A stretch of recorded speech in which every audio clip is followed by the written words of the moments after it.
100 Best Short Stories. Volume 9, Ghosts. The Red Room, H.G. Wells.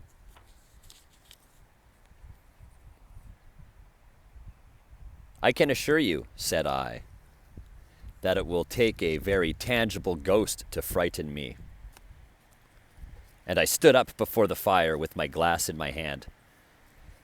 It is your own choosing, said the man with the withered arm, and glanced at me askance. 28 years, said I have lived, and never a ghost have I seen as yet.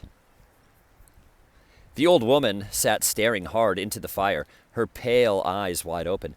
Aye, she broke in, and 28 years you have lived, and never seen the likes of this house, I reckon. There's a many things to see when one's still but 28. She swayed her head from side to side. A many things to see and sorrow for. I suspected these old people were trying to enhance the spectral terrors of their house by this droning insistence. I put down my empty glass on the table and, looking about the room, caught a glimpse of myself abbreviated and broadened to an impossible sturdiness in the queer old mirror beside the china cupboard. Well, I said, if I see anything tonight, I shall be so much the wiser, for I come to the business with an open mind. It's your own choosing, said the man with the withered arm once more. I heard the faint sound of a stick and a shambling step on the flags in the passage outside. The door creaked on its hinges as a second old man entered, more bent, more wrinkled, more aged even than the first. He supported himself by the help of a crutch. His eyes were covered by a shade, and his lower lip, half averted, hung pale and pink from his decaying yellow teeth. He made straight for an armchair on the opposite side of the table, sat down clumsily, and began to cough. The man with the withered hand gave the newcomer a short glance of positive dislike. The old woman took no notice of his arrival, but remained with her eyes fixed steadily on the fire. I said, it's your own choosing, said the man with the withered hand, when the coughing had ceased for a while. It's my own choosing, I answered. The man with the shade became aware of my presence for the first time, and threw his head back for a moment and sidewise to see me. I caught a momentary glimpse of his eyes, small and bright and inflamed. Then he began to cough and splutter again. Why don't you drink? Said the man with the withered arm, pushing the beer toward him. The man with the shade poured out a glassful with a shaking hand that splashed half as much again on the deal table. A monstrous shadow of him crouched upon the wall and mocked his action as he poured and drank. I must confess I had scarcely expected these grotesque custodians. There is, to my mind, something inhuman in senility, something crouching and atavistic. The human qualities seem to drop from old people insensibly day by day. The three of them made me feel uncomfortable with their gaunt silences, their bent carriage, their evident unfriendliness to me and to one another. And that night, perhaps, I was in the mood for uncomfortable impressions. I resolved to get away from their vague foreshadowings of the evil things upstairs. If, said I, you will show me to this haunted room of yours, I will make myself comfortable there. The old man with the cough jerked his head back so suddenly that it startled me, and shot another glance of his red eyes at me from out of the darkness under the shade, but no one answered me. I waited a minute, glancing from one to the other. The old woman stared like a dead body, glaring into the fire with lackluster eyes. If, I said a little louder, if you will show me to this haunted room of yours, I will relieve you from the task of entertaining me. There's a candle on the slab outside the door, said the man with the withered hand, looking at my feet as he addressed me. But if you go to the Red Room tonight... This night of all nights, said the old woman softly, you go alone. Very well, I answered, shortly. And which way do I go? You go along the passage for a bit, said he, nodding his head on his shoulder at the door, until you come to a spiral staircase, and on the second landing is a door covered with green baize. Go through that and down the long corridor to the end, and the red room is on your left, up the steps. Have I got that right? I said, and repeated his directions. He corrected me in one particular. And you are really going? Said the man with the shade, looking at me again for the third time with that queer, unnatural tilting of the face. This night of all nights, whispered the old woman.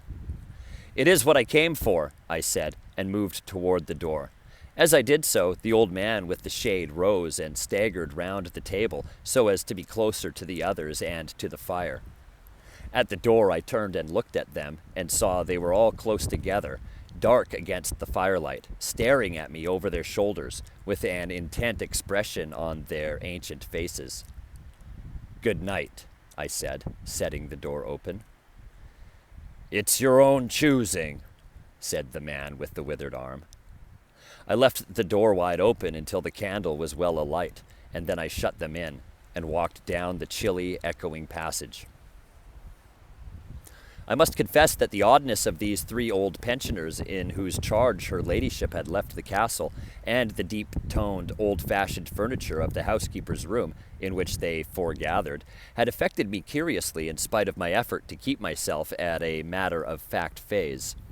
They seemed to belong to another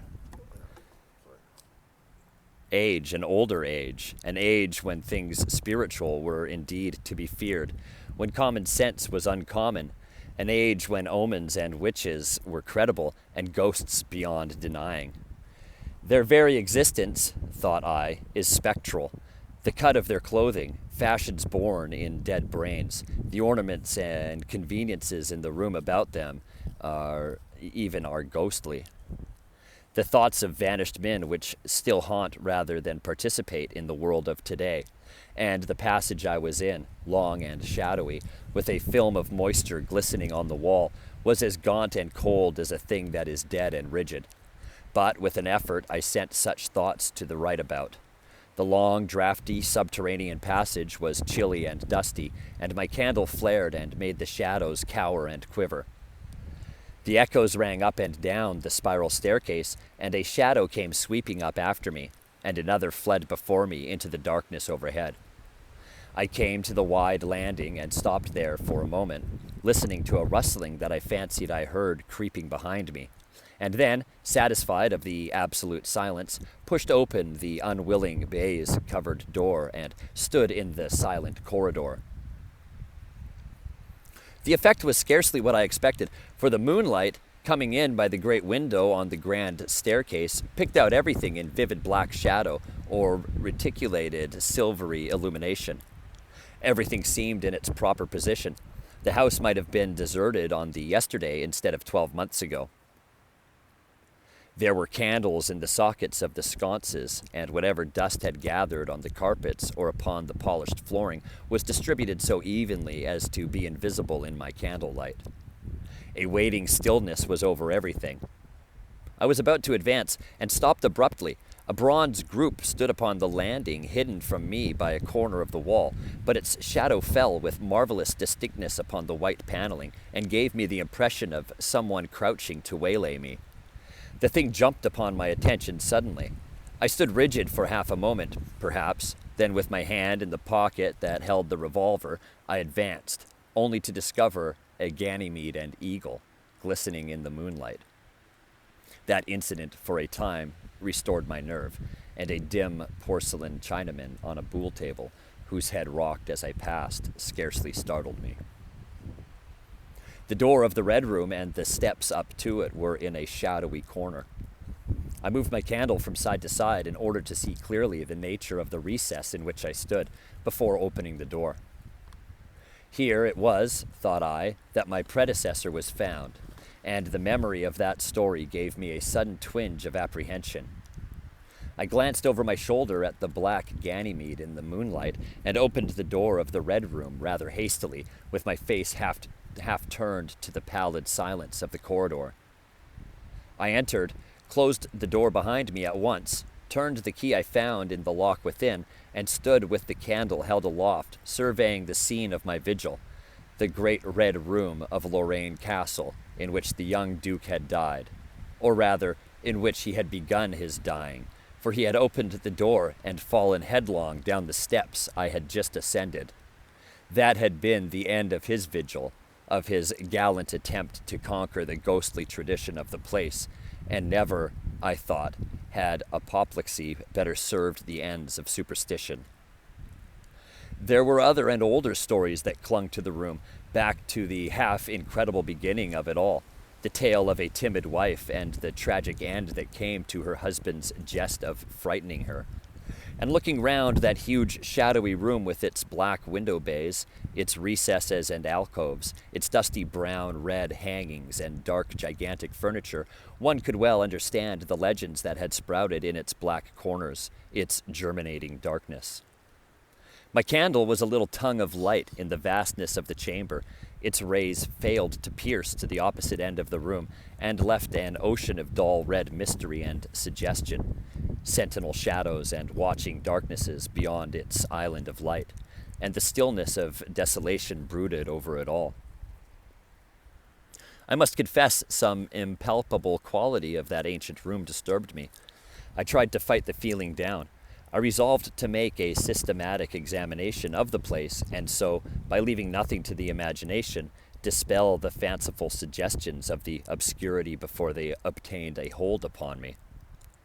After satisfying myself of the fastening of the door, I began to walk round the room, peering round each article of furniture, tucking up the valances of the bed and opening its curtains wide. In one place there was a distant echo to my footsteps. The noises I made seemed so little that they enhanced rather than broke the silence of the place. I pulled up the blinds and examined the fastenings of the several windows. Attracted by the fall of a particle of dust, I leaned forward and looked up the blackness of the wide chimney. Then, trying to preserve my scientific attitude of mind, I walked round and began tapping the oak paneling for any secret opening, but I desisted before reaching the alcove. I saw my face in a mirror, white. There were 2 big mirrors in the room, each with a pair of sconces bearing candles, and on the mantel shelf too were candles in china candlesticks. All these I lit, one after the other. The fire was laid, an unexpected consideration from the old housekeeper, and I lit it, to keep down any disposition to shiver, and when it was burning well, I stood round with my back to it and regarded the room again. I had pulled up a chintz-covered armchair and a table to form a kind of barricade before me. On this lay my revolver, ready to hand. My precise examination had done me a little good, but I still found the remoter darkness of the place and its perfect stillness too stimulating for the imagination. The echoing of the stir and crackling of the fire was no sort of comfort to me. The shadow in the alcove at the end of the room began to display that undefinable quality of a presence, that odd suggestion of a lurking, living thing that comes so easily in silence and solitude. And to reassure myself, I walked with the candle into it and satisfied myself that there was nothing tangible there. I stood that candle upon the floor of the alcove and left it in that position. By this time I was in a state of considerable nervous tension, although to my reason there was no adequate cause for my condition. My mind, however, was perfectly clear.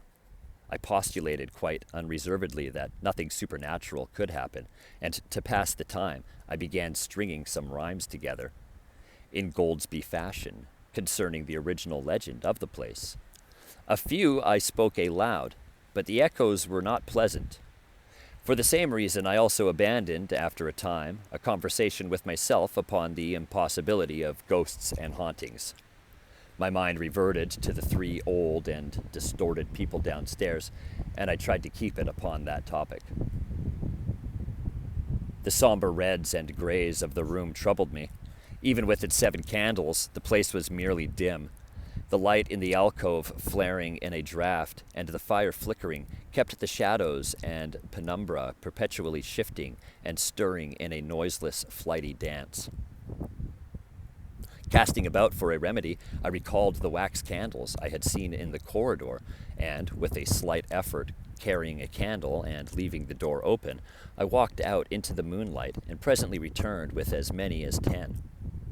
These I put in the various knickknacks of china with which the room was sparsely adorned, and lit and placed them where the shadows had lain deepest, some on the floor, some in the window recesses, arranging and rearranging them until at last my 17 candles were so placed that not an inch of the room but had the direct light of at least one of them. It occurred to me that when the ghost came, I could warn him not to trip over them. The room was now quite brightly illuminated. There was something very cheering and reassuring in these little silent streaming flames, and to notice their steady diminution of length offered me an occupation and gave me a reassuring sense of the passage of time. Even with that, however, the brooding expectation of the vigil weighed heavily enough upon me. I stood watching the minute hand of my watch creep towards midnight. Then something happened in the alcove. I did not see the candle go out. I simply turned and saw that the darkness was there, as one might start and see the unexpected presence of a stranger. The black shadow had sprung back to its place. "By Jove," said I aloud, recovering from my surprise, "that draft's a strong one." And taking the matchbox from the table, I walked across the room in a leisurely manner to relight the corner again. My first match would not strike, and as I succeeded with the second, something seemed to blink on the wall before me. I turned my head involuntarily and saw that the 2 candles on the little table by the fireplace were extinguished. I rose at once to my feet. "Odd," I said. "Did I do that myself in a flash of absent-mindedness?"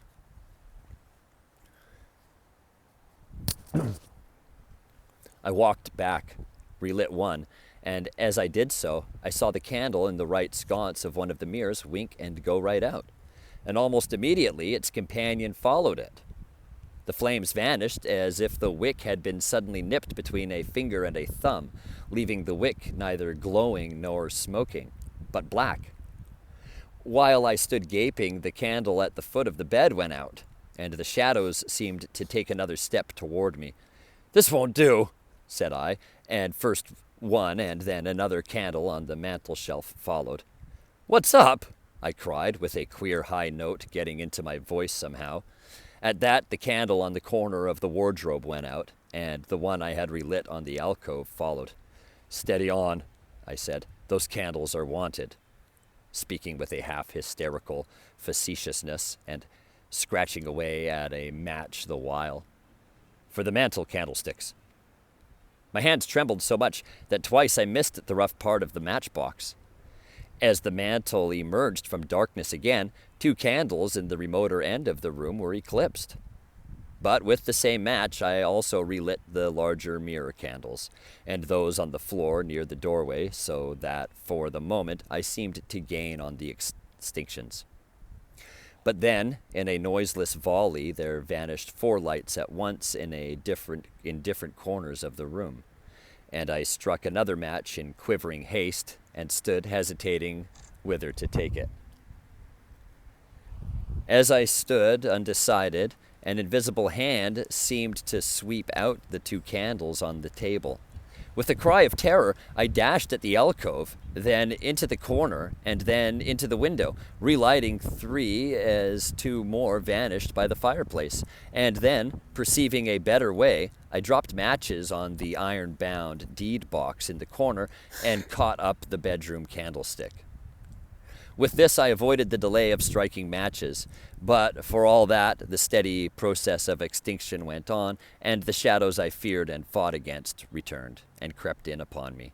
First a step gained on this side of me, and then on that. I was now almost frantic with the horror of the coming darkness, and my self-possession deserted me. I leaped panting from candle to candle in a vain struggle against that remorseless advance. I bruised myself in the thigh against the table. I sent a chair headlong. I stumbled and fell and whisked the cloth from the table in my fall. My candle rolled away from me, and I snatched another as I rose. Abruptly, this was blown out as I swung it off the table by the wind of my sudden movement, and immediately the 2 remaining candles followed. But there was still light in the room, a red light that streamed across the ceiling and staved off the shadows from me. The fire! Of course, I could still thrust my candle between the bars and relight it. I turned to where the flames were still dancing between the glowing coals and splashing red reflections upon the furniture, made 2 steps toward the grate, and incontinently the flames dwindled and vanished. The glow vanished. The reflections rushed together and disappeared. And as I thrust the candle between the bars, darkness closed upon me like the shutting of an eye, wrapped about me in a stifling embrace, sealed my vision, and crushed the last vestige of self-possession from my brain. And it was not only palpable darkness, but intolerable terror. The candle fell from my hands. I flung out my arms in a vain effort to thrust that ponderous blackness away from me, and lifting up my voice, screamed with all my might, once, twice, thrice. Then I think I must have staggered to my feet. I know I thought suddenly of the moonlit corridor, and with my head bowed and my arms over my face, made a stumbling run for the door. But I had forgotten the exact position of the door, and I struck myself heavily against the corner of the bed. I staggered back, turned, and was either struck or struck myself against some other bulky furnishing. I have a vague memory of battering myself thus to and fro in the darkness, of a heavy blow at last upon my forehead, of a horrible sensation of falling that lasted an age, of my last frantic effort to keep my footing.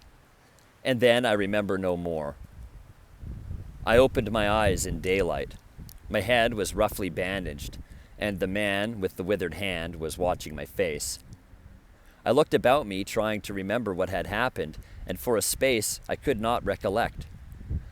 I rolled my eyes into the corner and saw the old woman, no longer abstracted, no longer terrible, pouring out some drops of medicine from a little blue vial into a glass. "Where am I?"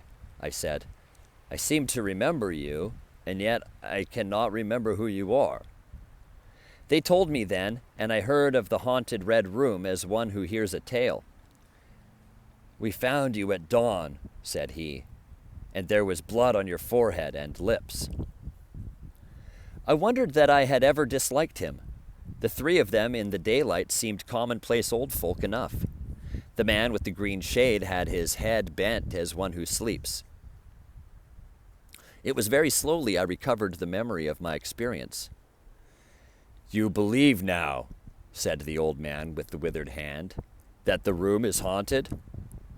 He spoke no longer as one who greets an intruder, but as one who condoles with a friend. "Yes," said I, "the room is haunted." "And you have seen it?" "And we who have been here all our lives have never set eyes upon it, because we have never dared. Tell us, is it truly the old Earl who—" "No," said I, "it is not." "I told you so," said the old lady with the glass in her hand. "It is his poor young countess who is frightened." "It is not," said I. "There is neither ghost of Earl nor ghost of countess in that room. There is no ghost there at all, but worse, far worse, something impalpable." "Well?" they said. "The worst of all the things that haunt poor mortal men," said I, "and that is, in all its nakedness, fear. Fear that will not have light nor sound, that will not bear with reason, that deafens and darkens and overwhelms. It followed me through the corridor. It fought against me in the room." I stopped abruptly. There was an interval of silence. My hand went up to the bandages. The candles went out one after another, and I fled. Then the man with the shade lifted his face sideways to see me and spoke. "That it is," said he. "I knew that it was. I knew that was it. a power of darkness, to put such a curse upon a home. It lurks there always. You can feel it even in the daytime, even of a bright summer's day, in the hangings and the curtains, keeping behind you however you face about. In the dusk it creeps in the corridor and follows you, so that you dare not turn. It is even, as you say, fear itself in that room. Black fear. And there it will be, so long as this house of sin endures. Thank you. The end.